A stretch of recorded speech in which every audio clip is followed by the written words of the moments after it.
There's another doctrine that tends to accompany the blank slate, and the common name for it comes from a poem by John Dryden called The Conquest of Grenada, in which he wrote, "I am as free as nature first made man, ere the base laws of servitude began, when wild in woods the noble savage ran."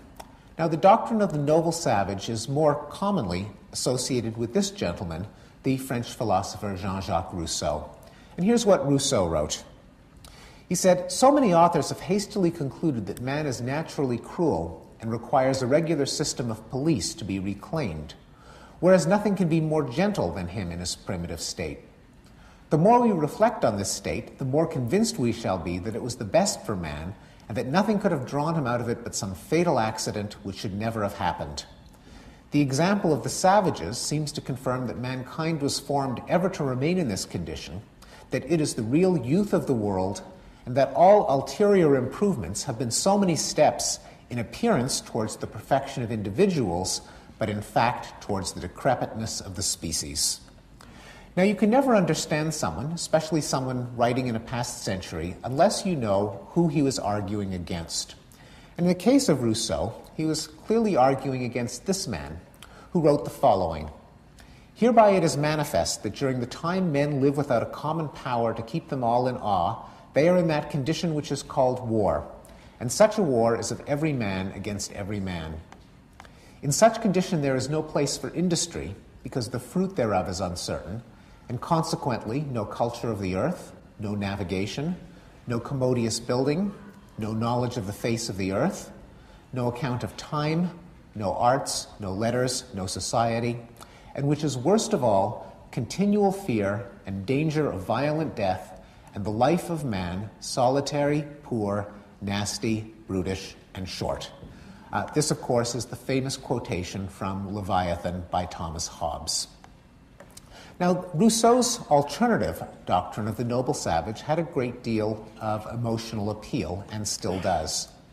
It implies that there's no need for a domineering Leviathan, a government and police force, to keep us from each other's throats. If we're basically nasty, then we have to accept conflict as a permanent part of the human condition. Whereas if we're basically noble, we can work for a utopian society of the future. Children are born savages, that is, uncivilized. So if the inner savage in us is nasty, that means that child-rearing must be an arena of discipline and conflict. Whereas if the inner savage in us is noble, then child-rearing consists of a matter of providing children with opportunities to develop their potential. Like the blank slate, the noble savage continues to be influential in modern life. We see it in the respect for everything organic and green, and a distrust for anything man-made, as we see in the popularity of natural foods, natural childbirth, natural medicines.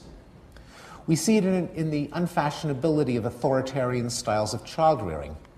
And we see it in an understanding of our social problems as repairable defects in our institutions, rather than an older view that would see them as part of the inherent tragedy of the human condition.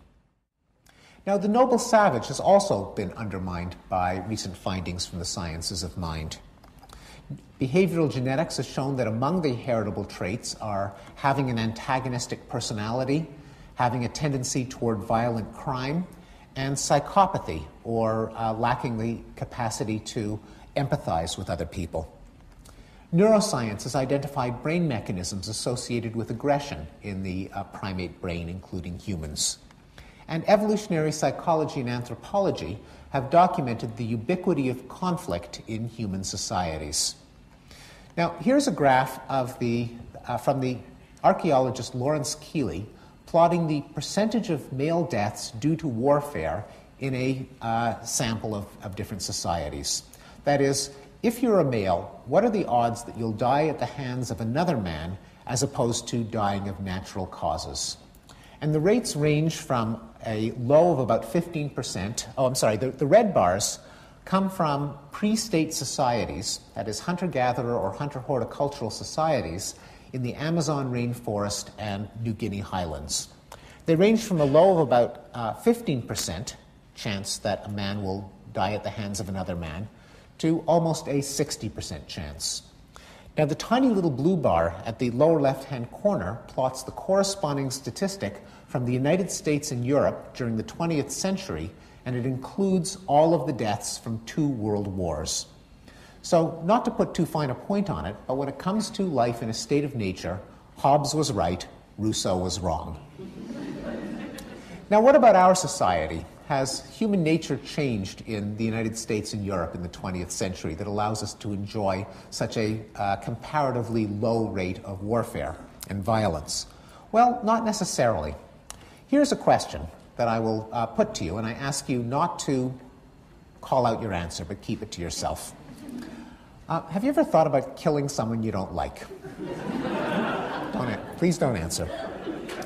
Well, psychologists are a nosy bunch, and they have asked this question and tabulated the data in a number of studies, and I'll present the results of one of them. According to one survey, about a third of men and 15% of women frequently fantasize about killing people they don't like. And about 3/4 of men and more than 60% of women at least occasionally fantasize about killing people they don't like.